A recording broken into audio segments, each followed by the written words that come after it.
Hi friends, இன்றைக்கி நம்ம என்ன பார்க்க போகிறோன்னா நல்லா டேஸ்டியான கோவா மில்க் ஷேக் எப்படி பண்ண போகிறதுன்னு தான் பார்க்க போகிறோம். அதுக்காக இன்றைக்கி நான் ஒயிட் கோவா தான் குட்டி குட்டி பீசஸாக வச்சுருக்கேன். உங்களுக்கு என்ன கோவா அவைலபிளாக இருக்கோ அந்த கோவா எடுத்துக்கோங்க. 1 கப் மில்க் நல்லா காய்ச்சி ஆற வச்சு தான் எடுத்திருக்கேன். அப்புறம் இப்போ ஜூஸ் ஜாரில் அந்த பீஸஸையும் போட்டு அந்த கப் மில்க் ஊற்றிக்கோங்க. அப்புறம் தேவையான அளவு சுகர், உங்களுக்கு நீங்கள் ஜாஸ்தியாக சுகர் குடிப்பீங்கன்னா நீங்கள் ஜாஸ்தியாக சேர்த்துக்கோங்க. நான் 2 ஸ்பூன் சுகர் மட்டும் ஆட் பண்ணிக்கிறேன். அப்புறம் இப்போ ஜூஸரை ஆன் பண்ணி நம்ம நல்லா ஜூஸ் போட்டுக்க வேண்டியது தான். அந்த சீட்ஸ் எல்லாம் தனியாக கலெக்ட் ஆகி வந்துடும் இதில் அந்த மெஷ் இருக்கனால.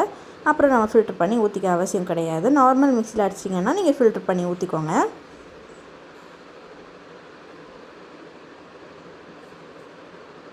நான் நைட்டே பாதாம் பிசின் சோக் பண்ணி வச்சுருக்கேன்.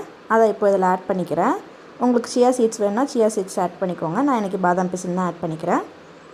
ஆட் பண்ணிட்டு நல்லா மிக்ஸ் பண்ணி லம்ஸ் இல்லாமல் எடுத்துக்கலாம். அவ்வளோதான், நம்ம டேஸ்டியான கோவா ஜூஸ் ரெடி ஆயிடுச்சு. இதை அப்படியே குடிச்சிக்கலாம். இல்லை உங்களுக்கு சில்னஸ் வேணும்னா நீங்கள் ஃப்ரிட்ஜில் வச்சு குடிச்சிங்கன்னா இந்த மில்க் ஷேக் ரொம்ப எம்மியாக இருக்கும். வீடியோ பிடிச்சிருந்தால் லைக் பண்ணுங்கள், ஷேர் பண்ணுங்கள். நம்மளோட சொந்தம் தோற்ற சேனலை சப்ஸ்கிரைப் பண்ணுங்கள். தேங்க்யூ, பாய்.